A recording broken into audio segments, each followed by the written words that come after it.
For more now, I'm joined by Democratic Congresswoman Madeleine Dean. Congresswoman, thanks so much for taking the time. Good evening, Jim. How are you? Not bad. Question for you. In your view, did your colleagues, Democratic colleagues in the Senate, blink here? Oh, I actually don't even care to frame it that way. I can tell you my response. I was frustrated, maybe a little bit angry, mad, like my nickname, disappointed.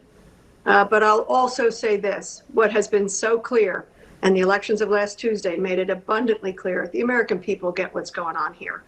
And that they're sending us over a bill says that they're in a panic. Certainly real people are being hurt by this shutdown.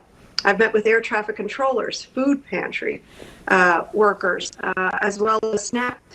Real people are getting hurt here. So I will say I am disappointed and yet more determined than ever to make sure we continue to take the cause to the American people about the affordability of health care and the unaffordability of it. The Republicans care nothing about. The cutting off of SNAP benefits, not to mention the taking of $186 billion from SNAP in the big, beautiful law. And of course, as we go forward, not paying federal workers, not paying our military, worrying about our air traffic controllers as the president mocks them and snipes at them.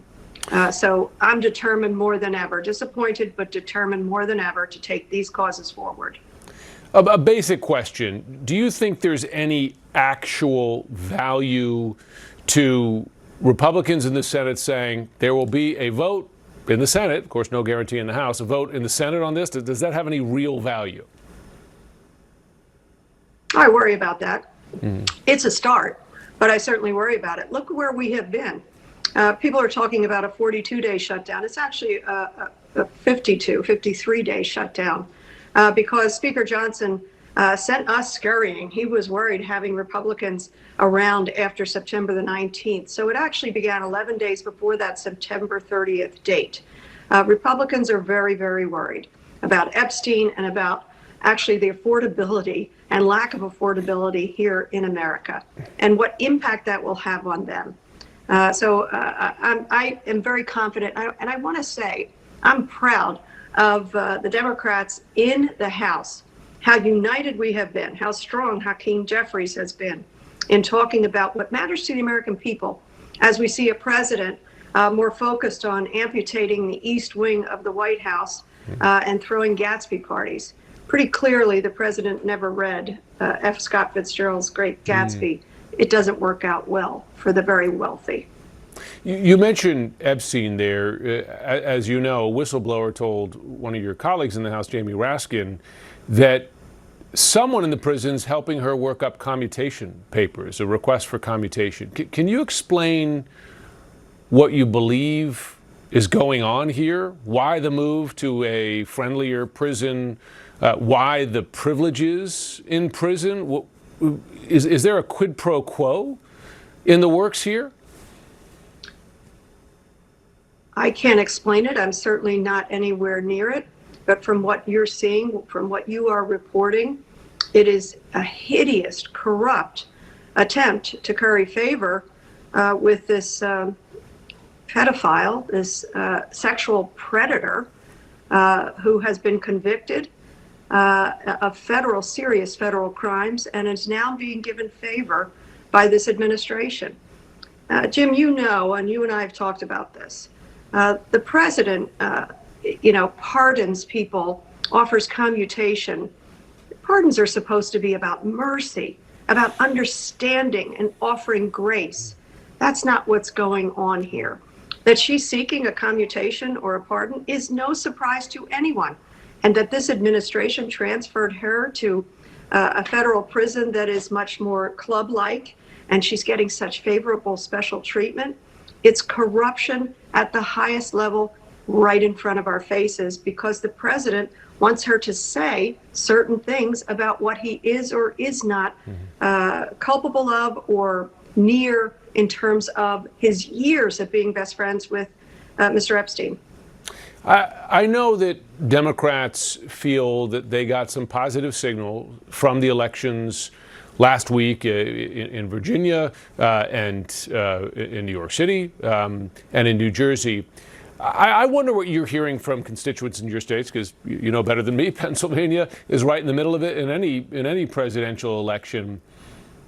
Are you convinced that Are you convinced that you have the right message here, right? Are you convinced that you're winning on affordability? Because as I remember, Democrats did pretty well in special elections prior to 2024, and then they got blown out, you know, in the national election.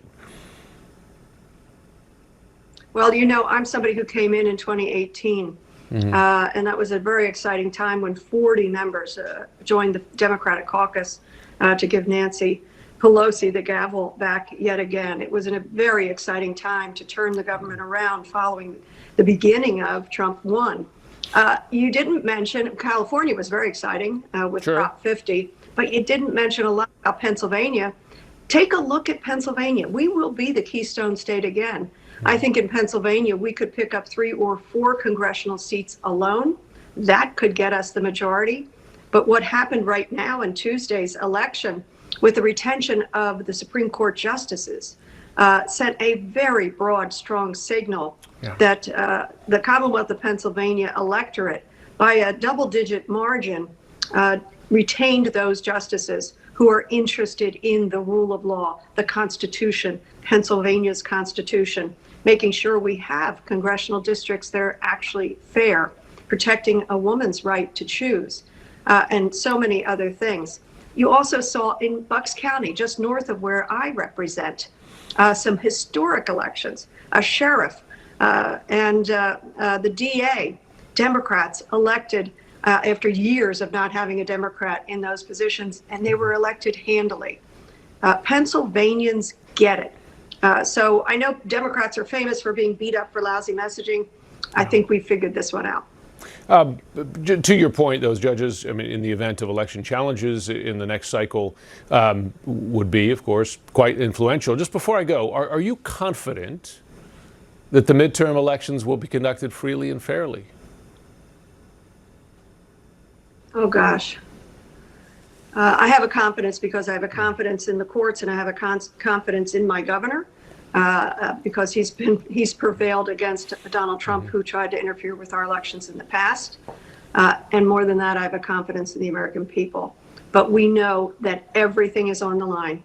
And Donald Trump and Republicans, I wouldn't put anything past them. Congresswoman Madeleine Dean, thanks so much for joining. Good to be with you.